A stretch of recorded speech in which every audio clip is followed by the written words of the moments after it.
Quando o Brasil nem tinha sido descoberto ainda, 2 centros do conhecimento já fervilhavam no Reino Unido e produziam alguns dos nomes mais célebres que conhecemos hoje. Pessoas com aura de revolucionárias levaram as universidades de Cambridge e Oxford a figurarem entre as melhores do mundo. Em 2 programas especiais, o repórter Cílio Bocaneira nos leva para dentro destas universidades. Por trás de paredes com séculos de história, a excelência do ensino que continua a explorar caminhos do pensamento.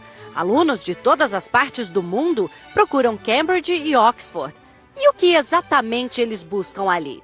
Eu vejo as escolas americanas de uma forma muito mais... ensinando o negócio de uma forma mais agressiva.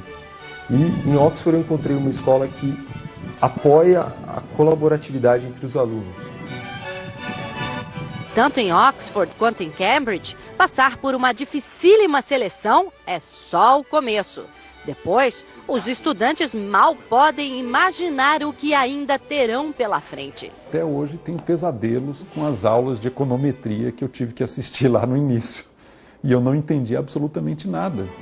Este primeiro programa é dedicado a Cambridge, um lugar que continua pulsando diante das grandes questões do nosso tempo e atraindo os melhores cérebros para provocar as transformações que o mundo vai ver. O Mundo S.A. Especial Cambridge começa agora.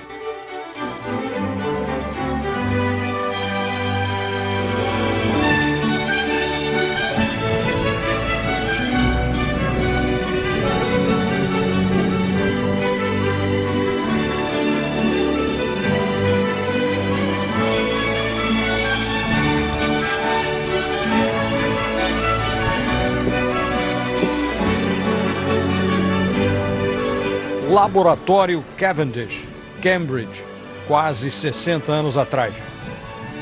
2 pesquisadores desvendam a estrutura do DNA, o código básico das células, linguagem da vida.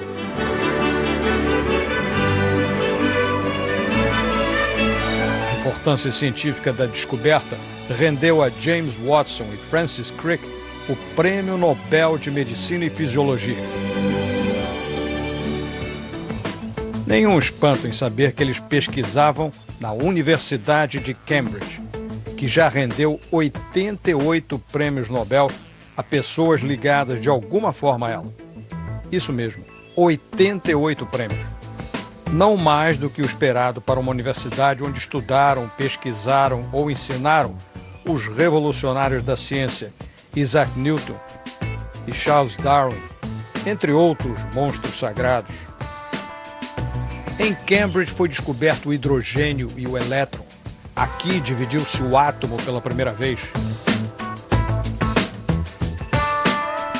Nasceram em Cambridge os estudos pioneiros sobre física quântica e surgiu a primeira webcam, inventada por cientistas atarefados e, por isso mesmo, preferindo monitorar ao vivo na tela do computador se o pote do café na cozinha estava cheio. O mundo acadêmico internacional toma como referência para avaliar a qualidade de uma universidade um estudo, uma pesquisa feita regularmente pelos chineses, com base em consultas a especialistas do mundo inteiro. Essa lista, preparada pelo Instituto de Educação Superior da Universidade de Xangai, aponta regularmente como uma das melhores do mundo a Universidade de Cambridge. Quinto lugar no mundo é a posição de Cambridge em 2011. Às vezes sobe na lista, nunca se afasta das primeiras colocações. No mesmo levantamento, a melhor colocação de uma instituição brasileira é número 144, obtido pela USP, Universidade de São Paulo. Em outra lista conceituada, Cambridge ocupa o primeiro posto. A USP alcança o número 169. O critério de seleção para listas internacionais desse tipo é não apenas a qualidade de ensino, mas também de pesquisa. Ou seja, uma boa universidade não só repassa, mas também cria conhecimento. Cambridge surgiu no ano 1209. fundada por dissidentes saídos da maior rival como universidade até hoje, Oxford, também na Inglaterra. Em 8 séculos de existência contínua, Cambridge mantém uma reputação de excelência com seu método tutorial de ensino, em que um professor orienta os alunos individualmente. A aula é muito formal, eles chamam lecture. É num púlpito, o professor faz um enunciado de 50 minutos e tem 1 ou 2 perguntas ao final da aula, não tem muita interação. É um ambiente muito formal de aula. Depois os alunos têm os tutorials com supervisores, onde eles discutem num grupo pequeno as dúvidas que têm, as indagações que querem fazer, eles são avaliados em ensaios que eles têm que submeter todas as semanas. Então é um sistema que combina uma enorme formalidade nas lectures do departamento, com um contato muito próximo com professores no ambiente mais, eu diria, acolhedor do college.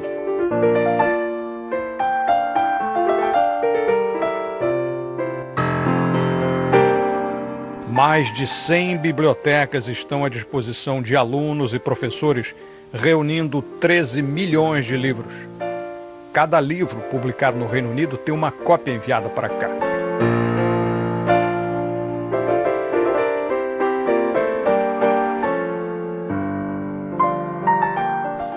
E a editora, a Cambridge University Press, é a editora mais velha do mundo.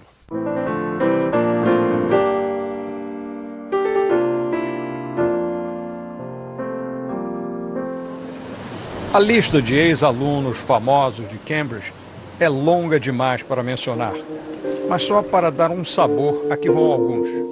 Charles Babbage e Alan Turing, pioneiros no desenvolvimento de computadores.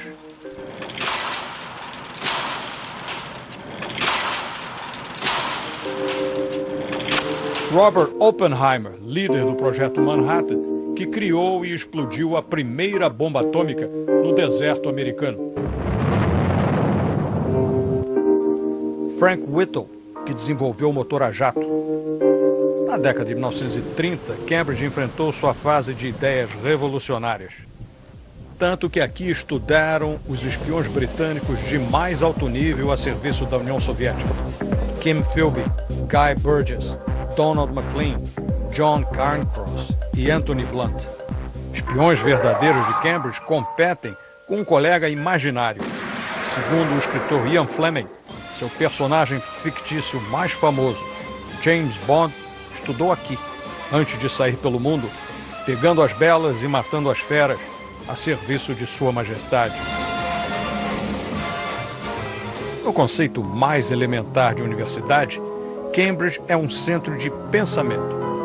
E aqui vieram pensar, aprender e ensinar filósofos como Erasmus, Bertrand Russell, Ludwig Wittgenstein, George Santayana e Karl Popper, entre outros. John Harvard, fundador da conceituada universidade americana rival que leva seu nome, formou-se em Cambridge, no século XVII. Como o fizeram 3 signatários da Declaração de Independência dos Estados Unidos. 15 primeiros ministros britânicos saíram de Cambridge, além do vice atual, Nick Clegg. Uma tradição esportiva de Cambridge apareceu no filme Carruagens de Fogo, de 1981. É a corrida em torno do pátio do Trinity College, enquanto o relógio bate às 12 badaladas do meio-dia.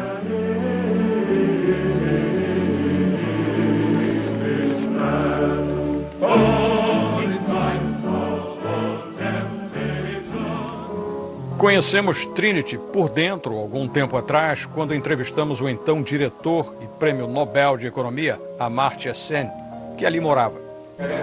Aqui ele ouve as badaladas de um relógio de parede que pertenceu ao físico Newton. Trabalha sob os olhares de Henrique VIII e de outras celebridades do Trinity College. Como Trinity, existem 30 outros colleges em Cambridge, King's, Queen's, St. Catherine's, etc. Inclusive 3 que, de tão tradicionais, até hoje não aceitam homens. Este é o jardim do Christ's College, fundado em 1437, onde estudaram o evolucionista Charles Darwin e o filósofo John Milton, entre outros. Entrar como aluno em Cambridge não é fácil. A universidade só considera candidatos com altas notas nos exames nacionais ao fim do secundário. E mesmo entre estes, só conseguem vagas os que passam nas entrevistas individuais realizadas por uma banca especializada. Para quem gosta de estudar, é o sonho, é o lugar para ir. Agora, prepare-se, porque você vai batalhar muito para chegar lá e quando você chegar lá, você vai ver o tamanho da encrenca em que você se meteu. A nossa formação acadêmica brasileira não está à altura do nível de exigência que se encontra lá. É um baque para todos. E a gente não tem muita noção disso antes de chegar lá. Então você realmente tem que dançar humildinho. É muito complicado. Até hoje tenho pesadelos com as aulas de econometria que eu tive que assistir lá no início. E eu não entendi absolutamente nada. E as pessoas já estavam muito mais preparadas para isso do que eu. Inclusive eu não sabia também, boa parte dos estudantes brasileiros que vai para lá, que quando os alunos são aceitos para pós-graduação em Cambridge, eles já começam a estudar o programa do curso meses antes de chegarem lá. Então eles já chegam com um grau de preparação que eu ingenuamente não tinha. Governos trabalhistas e conservadores no Reino Unido vêm pressionando há alguns anos as universidades de primeira linha no país a incluir na sua seleção alunos de escolas públicas e estatais, em complemento aos tradicionais alunos recrutados em escolas particulares. Trata-se de um esforço de mudar a imagem de Cambridge como um centro de educação para a elite apenas, perpetuando assim as divisões sociais no país. A anuidade em Cambridge atinge o teto máximo permitido pelo governo para alunos britânicos e da União Europeia. 9.000 libras, ou cerca de 22 mil reais, fora hospedagem e manutenção. Alunos de outras nacionalidades, americanos, brasileiros, chineses, pagam o dobro. Por isso mesmo, Cambridge, como outras universidades públicas britânicas, tem claro interesse em recrutar alunos de países que pagam a anuidade mais alta. Os estudantes trabalham, até como gondoleiros no Rio Campo, para ajudar a pagar os custos altos de estudar e morar em Cambridge. A universidade recebe fundos do governo, inclusive verbas de pesquisa, que se juntam a doações privadas, como os 200 milhões de dólares que Bill Gates, da Microsoft, entregou para bolsas de pós-graduação de estudantes estrangeiros. Isso se junta ao fundo patrimonial da própria universidade, que chega a 4 bilhões de libras, ou cerca de 12 bilhões de reais. Contribui para o orçamento operacional de Cambridge, que é de 600 milhões de libras, ou quase 2 bilhões de reais por ano, para fazer funcionar a máquina. Many people don't know, but this is one of the major high-tech hubs in Europe. Assunto para o próximo bloco. Estamos numa área mais moderna de Cambridge, o que significa construção com pouco mais de meio século de existência. Neste prédio de pouco charme se encontrava o escritório de um professor e economista de extraordinário talento e que até hoje serve de referência para se entender como funciona a macroeconomia. Sobretudo em momentos de recessão, quando surge a dúvida sobre como devem agir os governos. O professor John Maynard Keynes dizia: nestas horas de escassez de investimento, cabe aos governos injetar recursos públicos para estimular a economia. Horror teórico de Keynes para os ouvidos de outro economista famoso e de linha oposta, o monetarista americano Milton Friedman, que fez carreira e cultivou seguidores na Universidade de Chicago, mas, por ironia, também estudou em Cambridge. Como indicam a passagem de Keynes e Friedman por aqui, economia sempre foi uma das áreas chaves de estudo nesta universidade. Que o diga o economista Eduardo Gianetti, que já foi aluno e professor em Cambridge. Quando eu fui aceito como membro dessa corporação quase medieval que é o college, eu tive que fazer uma espécie de ritual de admissão. O fellow, ao entrar no college, ele passa por uma cerimônia. eu assinei um livro do século XVI, com a mesma caneta que é usada desde aquela época, usando a minha beca preta, numa sala iluminada por candelabros, e eu tive que fazer uma prece em latim, que é repetida por todos os fellows do college desde a sua origem, na qual, eu soube depois, porque eu não conheço latim, eu prometia dedicar a minha vida integralmente a 3 coisas: religion, learning and research. Religião, erudição e pesquisa.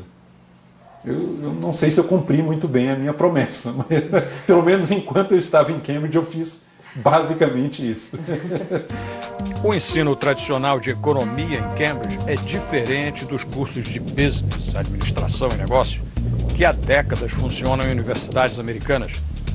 Até que em anos recentes de globalização e crescimento de empresas multinacionais, os europeus decidiram entrar neste setor de educação.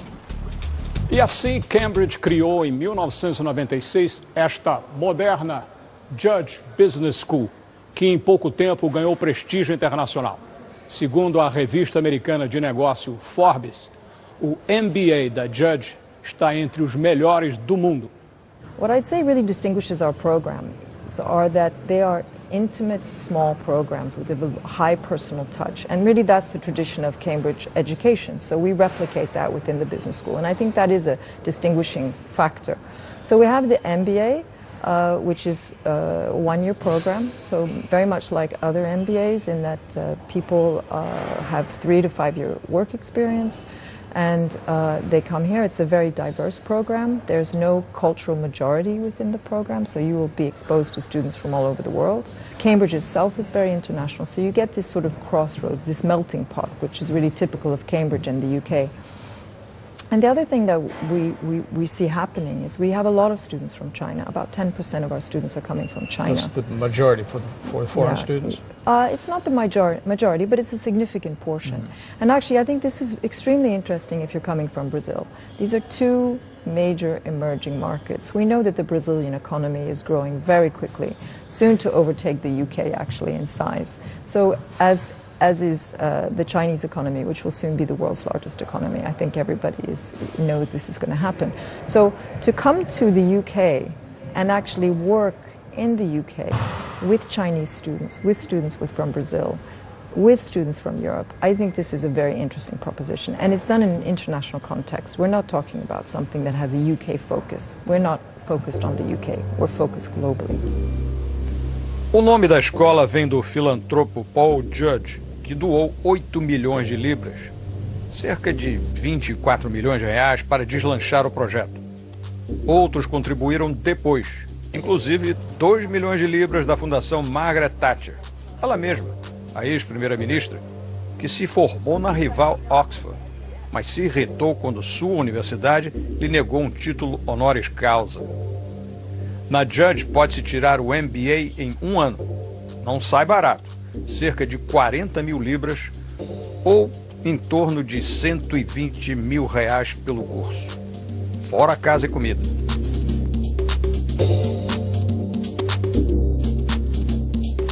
A escola oferece ainda mestrados em finanças, administração e até estratégia de inovação, além de doutorados e cursos especiais para executivos já em meio de carreira. Você atrai os melhores do mundo, de onde quer que venham. Da Austrália, da Índia, dos Estados Unidos, do Canadá, da Itália. Você está num ambiente muito internacional e você tem realmente uma seleção muito rigorosa. É uma experiência sofrida, porque você evidentemente vai ter que enfrentar comparações com pessoas muito mais preparadas que você, inevitavelmente. E ao mesmo tempo estimulante, porque você está num ambiente que te permite dar o melhor de si, não tem desculpa. O que você não conseguir fazer lá, você não consegue mais fazer para o resto da vida. A vantagem da escola de negócios, inserida em uma universidade como Cambridge, é o acesso aos especialistas de uma instituição admirada pela educação de alto nível, mantida há 8 séculos. I think also being within the university with this deep both broad and deep tradition of the humanities and the sciences. I mean, these are all things that you need to bring into business if business is going to be successful. These are complex global problems. These aren't things that, you know, you can just apply a formula or apply a market theory and it's going to be solved. And business knows this. We also know that sustainability and social equality are both two very important factors in business. It's the very survival of business depends on this, and enlightened business leaders know that. So I think that's what we're really focusing on, is how do we create enlightened business leaders who know how to work in this extremely difficult, complex business environment that we're facing, and really do good and do well. You know, one of the criticisms that people make of business schools in general, not just you, is that they tend to propagate a view of the world that is pretty much the market is king, market is what prevails, the private sector is. Is that a fair criticism? I don't know if it's a fair criticism. I think things have changed, and I think one of the advantages we have is that we're young. We're a very young school in the scheme of things. So we're small, we're flexible, and we're smart. So we can look at things and say, okay, how do we have to think differently about things? We're not steeped, even though we're in a university that's steeped in the past, I would say the business school isn't steeped in the past at all. And two of the things that we really focus on throughout the programs is sort of an entrepreneurial nature and collaborative leadership. A vizinhança de Cambridge oferece ainda o equivalente britânico ao Silicon Valley americano. A área concentra empresas, start-up e de high-tech, acessíveis a estágios e empregos fixos aos alunos da universidade, sempre caçados por empregadores por causa da boa formação acadêmica. Many people don't know, but this is one of the major high-tech hubs in Europe. There are three examples I can give you. One is Microsoft, which has one of its 3 global labs here in Cambridge. The other one is in Silicon Valley, and the other one is in Bangalore. They chose to put the third one here in Cambridge.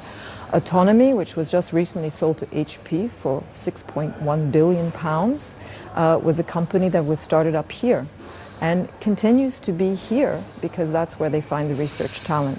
And the third example I can give you is ARM, which creates silicon chips. So these are just 3 examples of a very vibrant business environment which is set inside the university. So we have this juxtaposition between this tradition of a very classic university with a great deal of intellectual excellence, but also a very vibrant and relevant business environment. So the business school sits in that nexus between the two. Cambridge moderna, Cambridge antiga, a universidade sempre busca se atualizar para formar pessoas antenadas com o tempo em que vivem. Uma lição que se renova há 800 anos.